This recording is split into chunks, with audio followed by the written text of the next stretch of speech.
एकदमै ठुलो चाहिँ उपलब्धि मान्नुपर्छ यसलाई। यसबाट अब यसको इम्प्लिमेन्टेसन कसरी गर्ने, कसरी प्रोजेक्टहरूको डेभलप गर्ने, कसरी ट्रान्समिसन लाइन बनाउने भन्ने विषयहरूमा अब हाम्रो सचिव लेभलको मिटिङहरूमा छलफलहरू भइरहेको छ। भोलि नै पनि चितवनमा हाम्रो ऊर्जा सचिव लेभलको मिटिङ हुँदैछ। यसमा ट्रान्समिसन लाइनहरू कुन कुन ट्रान्समिसन लाइन कसरी बनाउने क्रस बोर्डर लाइनहरू र प्रोजेक्टहरू चाहिँ कसरी चाहिँ इम्प्लिमेन्टेसन गर्ने, धेरै प्रोजेक्टहरू कुन प्रोजेक्टलाई एक्सपोर्ट ओरिएन्टेसनमा राख्ने भन्ने विषयहरू अब व्यापक रूपमा नेपाल सरकारले पनि त्यसको इम्प्लिमेन्टेसन प्लान बनाउँछ र इन्डियन सरकारले पनि त्यसको इम्पोर्टको लागि आवश्यक इन्फ्रास्ट्रक्चरहरू बनाउने कुराहरूमा चाहिँ त्यो अगाडि बढ्छ भन्ने मलाई लाग्छ। र अर्को चाहिँ आजको जुन हामीले एनटिपिसी विद्युत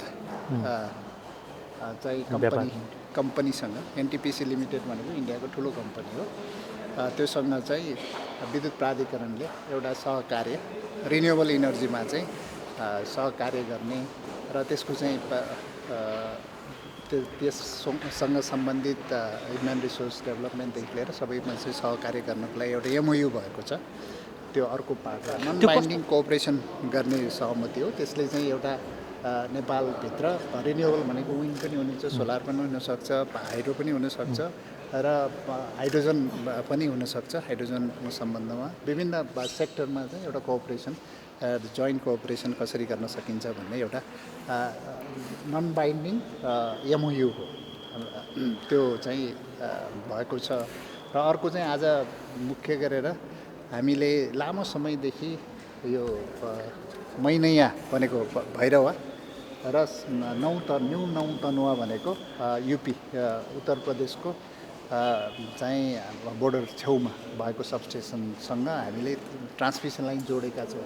करिब 3-4 वर्ष अगाडिदेखि यो ट्रान्समिसन लाइन बनाउनलाई हामीले धेरै प्रयास गऱ्यौँ। यो लाइन सम्पन्न भयो। अब उत्तर प्रदेशसँग 132 केबीमा लाइन चाहिँ हामीले कनेक्ट गऱ्यौँ। आज यो उद्घाटन भयो। यो यसले गर्दाखेरि उत्तर प्रदेशसँग पनि हाम्रो 132 केबीमा इम्पोर्ट र एक्सपोर्ट दुइटै हुनसक्छ भैरवाबाट पश्चिममा। र यो रक्सोल परवानीपुरको सेकेन्ड सर्किट र कुसा कटैयाको सेकेन्ड सर्किट लाइन पनि आज उद्घाटन भएको छ। यी सबै चाहिँ लाइनहरूको निर्माणले नेपाल भारत बिचको चाहिँ इनर्जी एक्सचेन्ज, पावर एक्सचेन्जमा चाहिँ ठुलो सहयोग पुग्नेछ। यो भनेको दशकको कुरा गर्ने होइन। अब कस्तो हो भने अहिलेको हाम्रो डेभलपमेन्ट कुन लाइनमा गइरहेछ भन्ने कुरा हो। अहिले वास्तवमा अहिले हाम्रो करिब 10,000 मेगावाट त पिपिए भएर, पावर पर्चेज एग्रिमेन्ट भएर अन्डर कन्स्ट्रक्सनमा प्रोजेक्टहरू विभिन्न चरणमा छन्। प्राइभेट सेक्टर, विभिन्न सेक्टरमा के अरे गभर्मेन्ट सेक्टरबाट चाहिँ विभिन्न चरणमा 10,000 मेगावाटको प्रोजेक्टहरू चाहिँ पावर पर्चेज एग्रिमेन्ट भएर अगाडि बढेको स्थिति हो। र चाहिँ विद्युत प्राधिकरण लगायत सरकारी निकायका संस्थाहरूले हामीले जस्तो अप्पर अरुण 1061 मेगावाटको दुधकोशी लगायत यो धेरै प्रोजेक्टहरू अगाडि बढाइरहेका छन्। त्यसले गर्दाखेरि सरकारी निकाय र प्राइभेट सेक्टरले गर्दाखेरि धेरै प्रोजेक्टहरू चाहिँ कन्स्ट्रक्सनमा आउन सक्ने सम्भावना धेरै छ। र अहिले पिपिएको लागि पाइपलाइनमा सबै प्रोजेक्टको स्टडी सम्पन्न गरेर पाइपलाइनमा आएका प्रोजेक्ट मात्रै 11,000 मेगावाट छन् हामीसँग प्राइभेट सेक्टरबाट आएका प्रोजेक्टहरू। यी सबै प्रोजेक्टहरूको स्टाटस हेर्ने हो भने तत्काल हामीले अब प्लानिङ गर्दाखेरि 10 वर्षमा 10,000 मेगावाट हामीले एक्सपोर्ट गर्नलाई असम्भव छैन, सम्भव छ।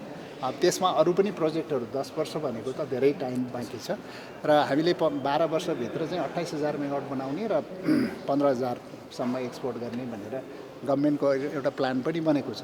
त्यही अन्तर्गत रहेर चाहिँ धेरै प्रोजेक्टहरू बन्छ। प्रोजेक्ट बन्नेमा समस्या छैन र transmission infrastructure, cross border line पनि प्यारलली हामीले अगाडि बढाइरहेछौँ। अहिले अब आउँदो केही समयमै अर्को थप 2टा ट्रान्समिसन लाइन दोदोजा र बरेली र इनरवा पुर्ने बन्दैछ र अरू पनि प्रोजेक्टहरू चाहिँ बन्दैछ।